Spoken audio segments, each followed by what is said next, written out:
నమస్తే అండి.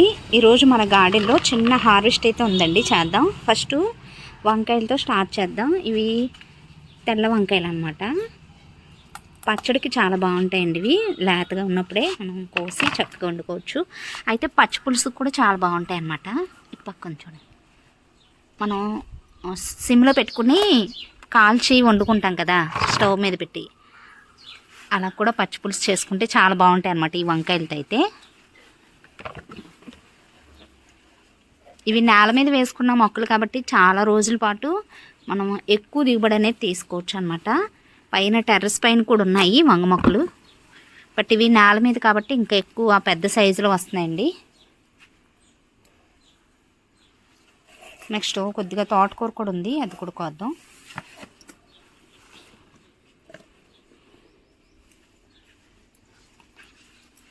ఏంటంటే కట్ చేసే కొద్దీ కూడా మళ్ళీ కొత్త చిగురులు అవి వచ్చి బాగా పెరుగుద్ది అనమాట. ఎప్పటికప్పుడు మనం లేతగా ఉన్నప్పుడే ఈ ఆకుకూరని కోసేసుకోవాలి. ఇలా నేల మీద అయితే ఒక 4 మొక్కలు ఉన్నా చాలండి. కోసిన ప్రతిసారి కూరకు సరిపడా తోటకూర అనేది మనకి వస్తుంది అనమాట. కనకాంబరాలు కూడా ఈ సమ్మర్లో బాగా పూస్తాయండి. బకెట్లో వేసాను, చూసారా ఎంత బాగా వచ్చాయో. ఈ పువ్వులను కూడా మనం ఎప్పటికప్పుడు చక్కగా కోసేస్తే ఆ మొగ్గలు అవి చక్కగా విచ్చుకుంటాయి. కొత్త గెలలు కూడా వస్తాయి అన్నమాట, కొత్త చిగురులు వచ్చి ఎక్కువ పూలు పోస్తాయి. దాని గురించి నేను సపరేట్గా ఒక వీడియో చేస్తాను. మునగ చెట్టు అండి, ఎన్నిసార్లు నరికినా మళ్ళీ కొత్త చిగురులు వేసుకుంటూ ఎదుగుద్ది అనమాట. మునక్కాయలు కూడా రెడీ అయినాయి.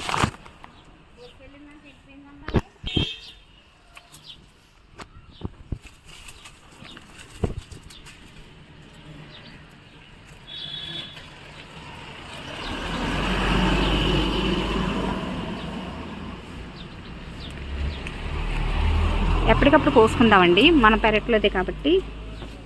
ఈ 2 కాయలు కూరకు సరిపోతాయి, టొమాటోలు అవి వేసి వండుకుంటే. ఈ మునగ ఆకును కూడా మనం పప్పులో అలా వేసుకోవచ్చు, హెల్త్ పరంగా కూడా మంచిది.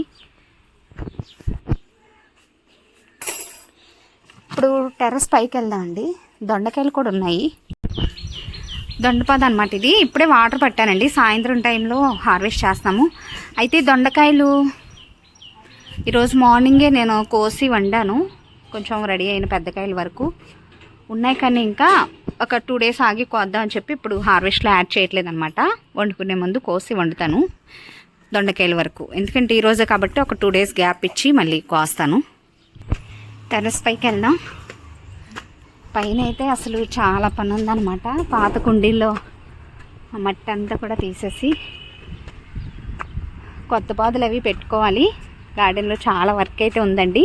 ఈసారి ఒక సిస్టమేటిక్గా కొత్త వాళ్ళకు కూడా హెల్ప్ అయ్యే విధంగా కంటైనర్స్లో ఉండే పాత మట్టిని మళ్ళీ రీయూజ్ చేయడం ఒక సిరీస్ లాగా, ఆ పనులన్నీ కూడా ఒక సిరీస్ లాగా చేద్దాం. డైలీ అప్డేట్స్ నేను ఇస్తానండి. లాస్ట్ టైం పెట్టిన బీరపాదులు అంతగా కేర్ తీసుకోలేదన్నమాట, అలా పెట్టి వదిలేసాము.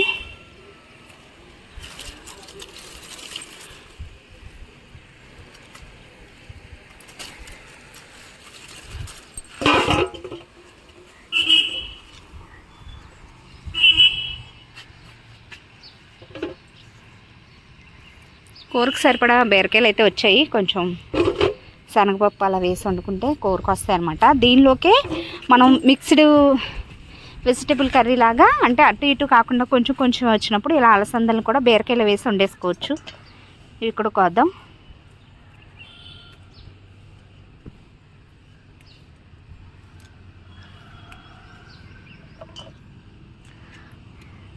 కొత్తగా టెర్రస్ గార్డెన్ స్టార్ట్ చేయాలి అనుకునే వారికి ఇంకా వచ్చేది ఈ మంత్ ఆగితే ఇంకా సీజనేనండి.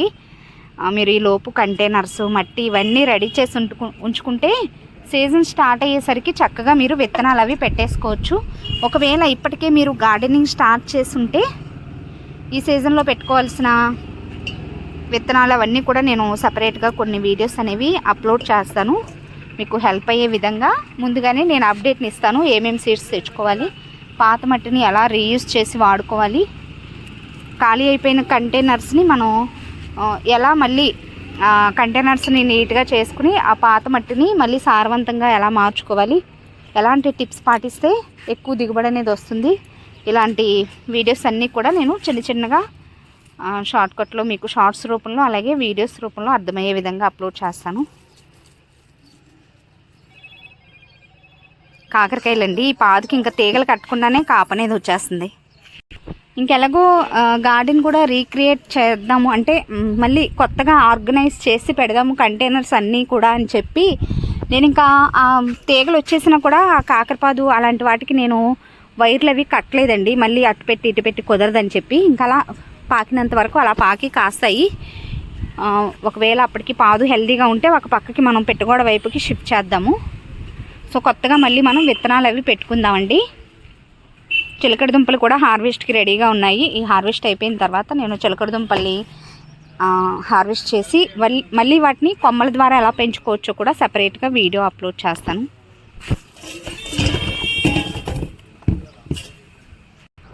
నెక్స్ట్ ఇవన్నీ కూడా పచ్చిమిరప మొక్కలండి. లాస్ట్ టైం హార్వెస్ట్ చేశాం కదా పచ్చిమిరపకాయలని, మళ్ళీ పూత స్టార్ట్ అయింది చూసారా. పచ్చిమిరప మొక్కలు హెల్తీగా పెరగాలి అంటే మనం పుల్లటి మజ్జిగని ఎప్పటికప్పుడు స్ప్రేగా చేసుకుంటే ఆకుముడత అలాంటివి రాకుండా చాలా వరకు కంట్రోల్ అవుతాయండి. చూసారు, రెడీ అయిన కాయలు ఇలా పండిపోతాయి. లాస్ట్ టైం మిస్ అయిన కాయలు పండిపోయినాయి అన్నమాట. ఇవి వచ్చేసి తెల్ల పచ్చిమిరపకాయలు.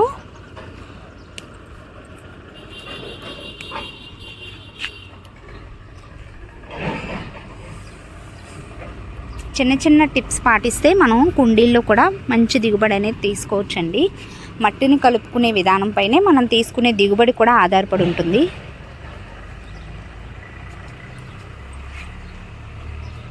రెండు రకాల పచ్చిమిరపకాయలు అన్నమాట. కొన్నేమో సన్నకాయలు, కొన్నేమో తెల్లకాయల్లో లావుకాయలు అన్నమాట.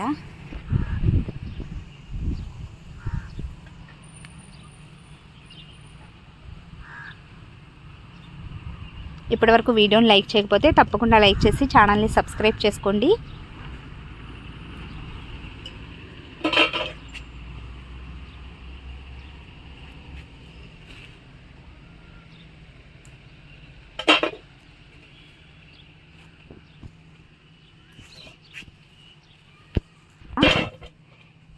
నెక్స్ట్ వంకాయలండి.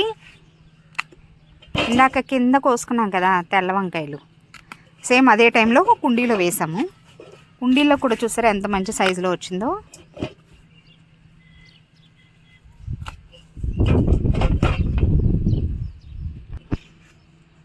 ఇవి నార్మల్ వంకాయలు అన్నమాట. సమ్మర్ కదండి, కొంచెం చిన్న సైజులోనే వస్తున్నాయి. అందులోనూ ఇంకా 15 రోజుల పైనే అయిపోతుంది అనమాట. ఎరువది వేసి కొంచెం కుండీల్లో బలం తగ్గి కూడా చిన్న సైజులో వస్తుంది. ఈ వంగ మొక్కలన్నీ కూడా మళ్ళీ మనం చక్కగా ప్రూనింగ్ అలా చేసుకుని ఎరువులు అవి వేస్తే మళ్ళీ కొత్తగా పోతది వస్తుందండి. కొత్త చిగురులు వచ్చి పూత కూడా నిలబడుతుంది అనమాట బలానికి. కాయలు కూడా మంచి సైజులో వస్తాయి.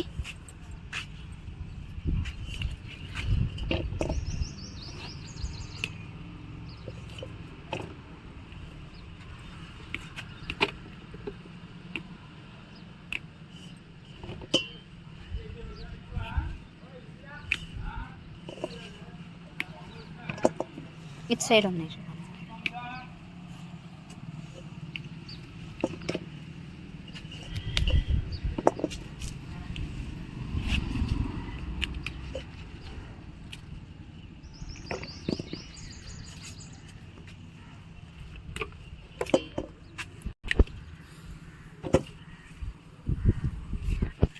ఇది ఇంకొక పాద అన్నమాట.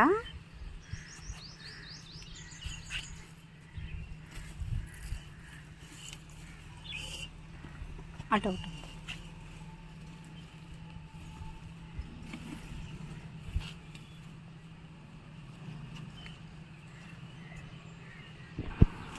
ఇదైతే లాస్ట్ ఇయర్లో వేసిన వంగ మొక్క అండి. ఇంకా మంచిగా కాపు వస్తుంది చూసారా. వంగ మొక్కని మనం కరెక్ట్గా కేర్ తీసుకుంటే 2 సంవత్సరాల వరకు కూడా కాపు అనేది వస్తుంది అనమాట. బట్ నేను 6 నెలలకి అలా కొత్త మొక్కలు పెడుతూ ఉంటాను. కొత్త మొక్కల నుంచి ఏంటంటే కాపు ఎక్కువగా ఉంటుంది. కానీ పాత మొక్కలు కూడా మనకు 2 సంవత్సరాల వరకు కూడా కాపు ఇస్తూనే ఉంటాయి. కొంచెం బలం అది మనం 15 రోజులకి ఇస్తూ ఉంటే. నెక్స్ట్ గోరుచిక్కుడుకాయలు ఉన్నాయండి. కొంచెం కోయటానికి టైం పట్టినా కూడా తయారైపోయినాయి, ముదిరిపోతున్నాయి. మళ్ళీ కోసేద్దాం. సమ్మర్లో బాగా కాస్తాయండి గోరుచిక్కుడు మొక్కలు.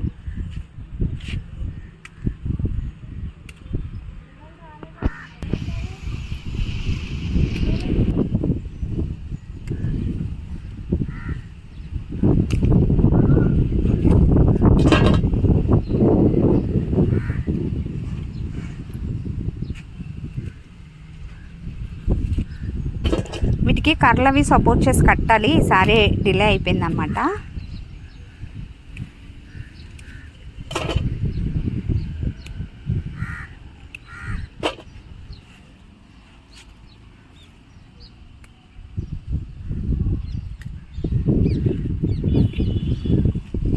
చూసారా గుత్తులు గుత్తులుగా కాపు ఎలా వచ్చిందో. వాటర్ క్యాన్లో వేసినా కూడా ఒక్కొక్క కంటైనర్లో 4 మొక్కల వరకు కూడా పెట్టాను.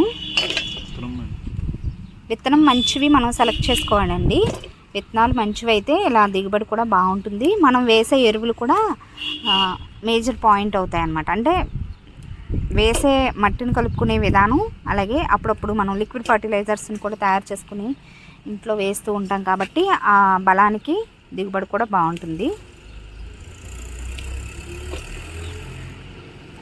లేతగా ఉన్నప్పుడే కోసి వండుకుంటే కూర టేస్ట్ బాగుంటుంది అన్నమాట.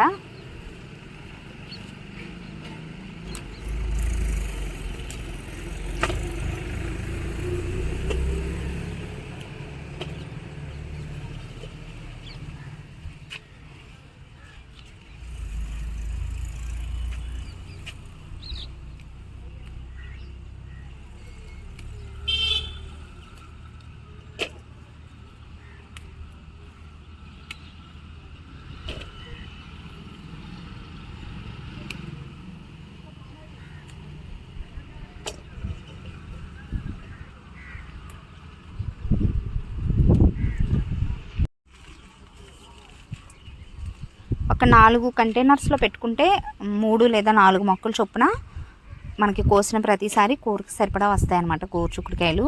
హెల్త్ పరంగా కూడా మంచిదండి, ఫైబర్ కంటెంట్ ఎక్కువగా ఉంటుంది.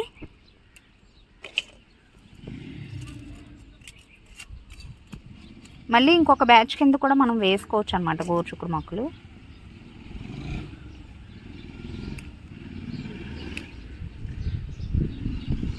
కుండీల్లో వేసుకున్నప్పుడు ఎప్పుడు కూడా కరెక్ట్ టైంలో మనం హార్వెస్ట్ చేసుకున్నాం అనుకోండి, మిగిలిన ఆ పిందెలు అవి ఎదగటానికి బలం అది సరిపోతుంది.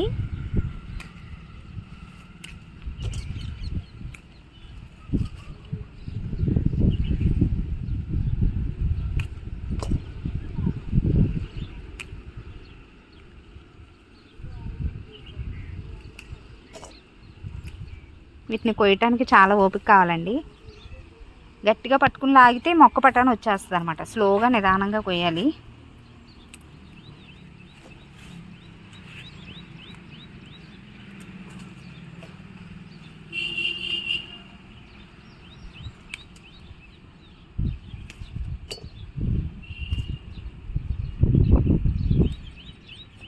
వీటిని ప్రూనింగ్ చేసి పెంచకూడదండి. ప్రూనింగ్ చేయకుండానే అవి అంటే హైట్గా పెరిగే కొద్దీ కూడా పూత చివరిలో స్టార్ట్ అవుద్ది అనమాట. ప్రూనింగ్ చేస్తే ఇంకా కాపు అక్కడితో ఆగిపోతుంది. ఇదిగోండి పైకి వెళ్ళే కొద్దీ కూడా పూత వస్తుంది. కర్రలవి సపోర్ట్ చేసి కట్టుకుంటే 10 అడుగుల వరకు కూడా ఇది పెరుగుతుందని అంటారు.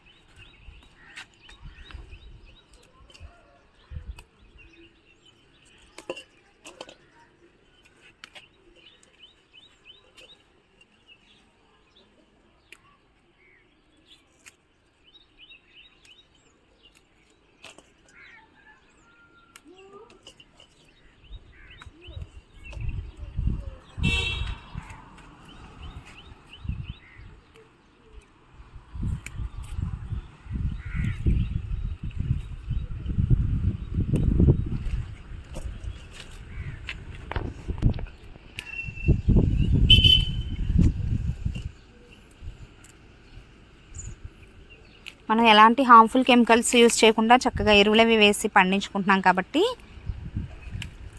అందులోనూ ఆర్గానిక్గా తయారు చేసుకుని హార్మ్ఫుల్ కెమికల్స్ అవి యూస్ చేయకుండా ఆర్గానిక్గా పెస్టిసైడ్స్ని కూడా తయారు చేసుకుని మొక్కలకి ఇస్తున్నాం కాబట్టి రుచితో పాటు పోషక విలువలు కూడా ఉంటాయండి.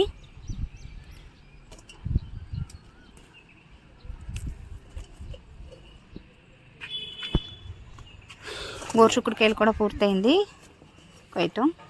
ఇవి కింద నుంచి కోసుకొచ్చుకున్న కూరగాయలు అన్నమాట. టేబుల్ మీద పెట్టి చూపిస్తా.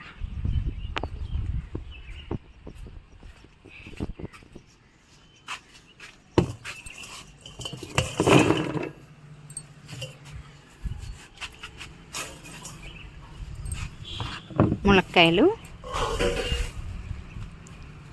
కొంచెం తోటకూర,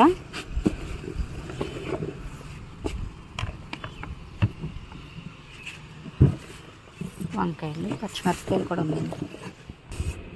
హార్వెస్ట్ చేయటం అయితే పూర్తయిందండి. ఈరోజు హార్వెస్ట్లో తెల్ల వంకాయలు అలాగే గోరుచిక్కుడుకాయలు ఎక్కువగా వచ్చాయి. బీరకాయలు కొద్దిగా, కాకరకాయలు కొద్దిగా, నార్మల్ వంకాయలు అండి, కొంచెం పచ్చిమిరపకాయలు, అలసందలు, తోటకూర, మునక్కాయలు అన్నమాట. సో ఎంత మండే ఎండల్లో కూడా టొమాటోలు ఆల్మోస్ట్ ఇంకా కాపు అయిపోయినాయిలేండి. మళ్ళీ కొత్తగా మళ్ళీ వేసుకుందాం నార్లవి. మే నెలలో కూడా ఎంత మంచిగా ఇంట్లోకి సరిపడా కూరగాయలు అనేవి మనకు వస్తున్నాయంటే ఇంతకుముందు మనం చేసిన హార్డ్ వర్క్ అనమాట. దగ్గర ఒక నెలన్నర నుంచి కొత్త విత్తనాలు మ్యాక్సిమం పెట్టలేదు. కానీ ఇంతకుముందు ప్రతి 15 రోజులకి కొత్త బ్యాచ్ కింద అన్ని రకాల అంటే అవసరానికి తగినట్టుగా కూరగాయ విత్తనాలు అవి పెట్టుకోవటం వల్ల కంటిన్యూస్గా హార్వెస్ట్లు అనేవి వచ్చాయి. సో ఇదండి ఈరోజు వీడియో. కొత్త సీజన్లో మళ్ళీ సీజన్ స్టార్ట్ అవుతుంది కాబట్టి దానికి సంబంధించి మనం కంటైనర్స్, కొత్త మట్టిని రెడీ చేయడం, ఇవన్నీ పనులు కూడా ఇక్కడ నుంచి వీడియోస్ రూపంలో అప్లోడ్ చేస్తాను. వీడియో ఎలా అనిపించిందో కామెంట్ సెక్షన్లో తప్పకుండా తెలియచేయండి. వీడియోని ఇస్తే ఒక లైక్ ఇచ్చి ఛానల్ని సబ్స్క్రైబ్ చేసుకోండి. Thanks for watching.